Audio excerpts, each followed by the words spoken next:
A man wakes up in a nice apartment. His bedside tablet flashes. Premium recovery tier expires at 9 a.m.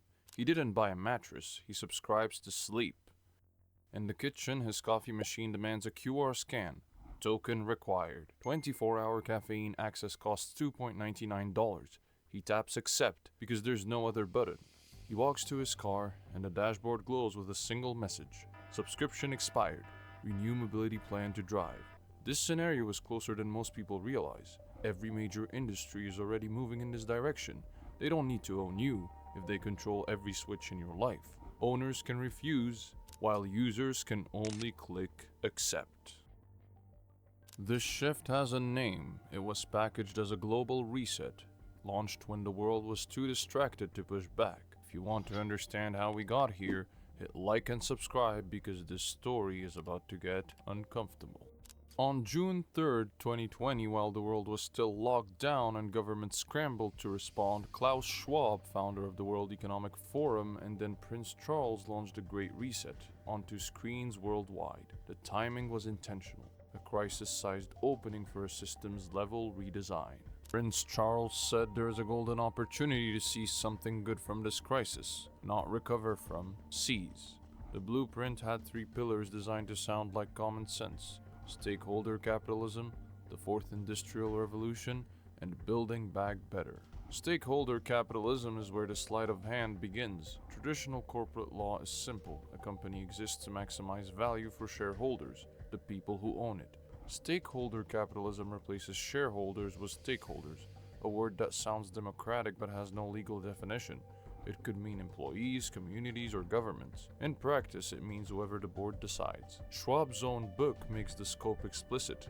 The goal is to revamp all aspects of our societies and economies.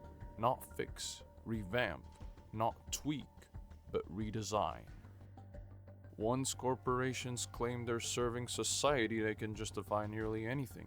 Gating products behind paywalls becomes responsible stewardship. Monitoring behavior becomes community safety. Revoking access without warning becomes sustainable management. Profit motive disappears behind a wall of social language, and governments love this framing. Regulations, subsidies, and mandates can be packaged as climate policy, resilience, or inclusion while quietly shifting control from individuals to institutions. The transfer is legal. The transfer is gradual. The transfer is marketed as progress. The plan is to make owning things more expensive, more complicated, and more socially suspect until subscriptions feel like the only rational choice. To sell a world where you rent everything, you first have to make renting sound like freedom. The framework was set. Now came the prophecy that made it sound inevitable. In 2016, Danish politician Ida Auken published an essay on World Economic Forum channels that read like a postcard from the future, written in first person.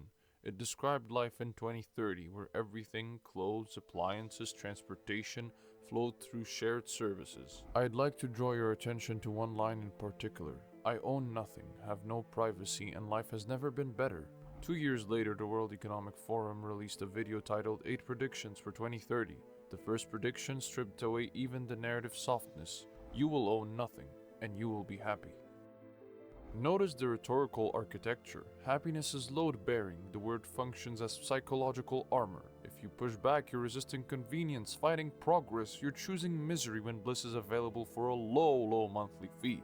This is how dependency gets rebranded as freedom.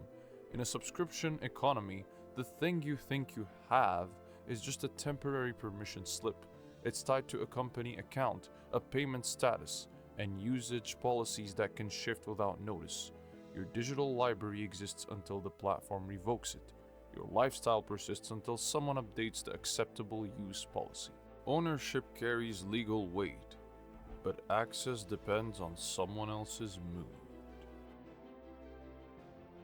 But the real power shift is about more than just who collects the monthly payment. It's about who holds the kill switch. The most valuable asset in this model is the ability to revoke it remotely, instantly, without negotiation. Auken later added an author's note clarifying her essay was meant to spark discussion, not advocacy. The World Economic Forum has stated it has no goal of making people own nothing. But the marketing had already done its work. The phrase entered public consciousness, dependency started sounding normal. and the technology to enforce it was already being built. The moment your car, your thermostat, or your front door needs an internet connection to function, ownership becomes a mere suggestion. The real control lives on a server you will never see. Klaus Schwab calls this the Fourth Industrial Revolution, a fusion of physical, digital, and biological systems. Strip away the jargon and the meaning is simple. The products you buy are increasingly governed by software, accounts, and updates controlled by someone else. The architecture works in 3 layers. First, Internet of Things, sensors, and connectivity turn objects into data streams. Your vehicle reports its location every few seconds, your smart thermostat logs when you're home, your door lock knows who enters and when. Appliances, medical devices, even children's toys feed continuous information to corporate servers. Second, over-the-air updates mean the rules can change after purchase. A feature you paid for can disappear overnight. A capability can move behind a paywall without anyone touching the hardware. Third, software-defined features create the subscription trap. The heated seats exist, the processing power exists, but access depends on your account status, your payment history, and terms of service that can also update without notice. Now add the identity layer.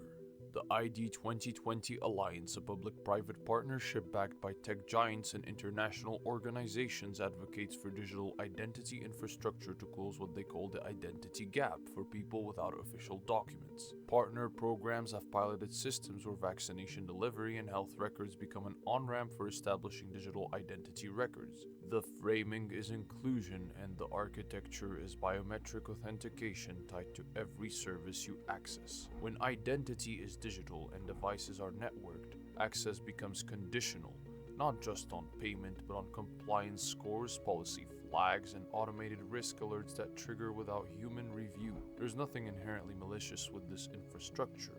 It's neutral plumbing, but neutral plumbing controlled by the wrong incentives becomes a tall booth on daily life. The control layer now exists, and the business model is already rushing to fill it. Housing went first. Large institutional investors discovered that single families' homes generate predictable cash flow when you buy thousands of them at once. In June 2021, Blackstone Real Estate Income Trust announced it would acquire Home Partners of America, valuing the company at $6 billion. Home Partners of America built its entire model around the simple premise of buy houses, rent them to families, and market the arrangement as a path to home ownership through lease purchase agreements. You pay like you're auditioning for a mortgage that may never come. When ownership concentrates, renters inherit corporate pricing power, standardized fees, algorithmic screening, and renewal negotiation conducted against a portfolio optimized for quarterly returns. No landlord to speak to anymore, your landlord is a spreadsheet. Next was cars, followed the same pattern. Modern vehicles ship with hardware already installed, but features are increasingly controlled by software toggles. That creates a direct profit motive to lock capabilities behind recurring payments. BMW tested this in some markets, charging roughly $18 per month to enable heated seats that were already built into the car. Fortunately, the backlash was loud enough that by September 2023, BMW announced it would stop charging for them. But the retreat was tactical, not philosophical. GM has publicly discussed building a subscription business within its vehicles. Reporting from 2021 noted GM expects in-car subscriptions and software services to reach as high as $20 to $25 billion annually by 2030. Tesla has just announced a starting price of $99 a month for its full self-driving feature, a price that Elon Musk has already said will go up in the future. Once a company successfully charges rent on a feature you thought you owned, precedent exists to do it in anything else. The business model is clear, but the question is what makes people accept it, and who benefits when they do. In the shareholder world, you hold legal rights. In the stakeholder world, you hold eligibility, and eligibility can be withdrawn. This distinction sounds technical until you realize what it actually means. A shareholder has legal claim to ownership. Courts recognize it, contracts enforce it, but a stakeholder is simply someone with an interest, and that interest carries no legal weight, no enforcement mechanism, and no protection. When corporations claim they must balance competing stakeholder demands, they gain permission to make decisions that hurt customers or small owners. The justification is always the same: necessary sacrifices for broader goals. And the institutions that benefit from the new system are the same ones defining what those goals should be. This is where ESG enters the picture. Environmental, social, and governance metrics started as a way to rate corporate behavior. Asset managers and lenders use these scores to decide which companies deserve cheaper capital. A good rating means lower borrowing costs. A bad rating means higher costs or no funding at all. The mechanism works much like a financial thermostat. Rating frameworks till the cost of capital. Better score, cheaper money. Worse score, expensive money. The people who set the metrics control who thrives and who struggles. Now trace the logic one step further. Once identities are digitalized and transactions become data streams, the same scoring concepts can migrate to individuals. Credit decisions, insurance pricing, fraud flags, platform access. Connect those systems and eligibility becomes conditional on compliance with standards you never voted for. The phrase everyone knows is terms and conditions. It functions as a soft law, not debated in Congress, just updated silently in an app notification most people never read. Institutions shape policy standards. Standards inform scores.